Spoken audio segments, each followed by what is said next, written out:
أشهد أن لا إله إلا الله، غلط. لا تقول أشهد أن لا إله إلا الله، أشهد أن لا إله إلا الله، لأن النون ساكنة وليست مشددة.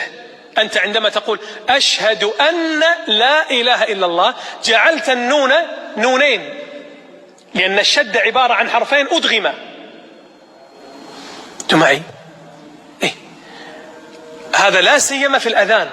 الأذان جمله توقيفية، ما تزيد حرف، ما تقول أشهد أن لا إله إلا الله. عندما تقول أشهد أن لا إله إلا الله هذا كقولك أشهد أن لا إله إلا الله، لأن أن يعني نونين، لا ادغمها، قل أشهد أن لا إله إلا الله، أن لا إله إلا الله، مو أن لا إله إلا الله. هذا خطأ شائع.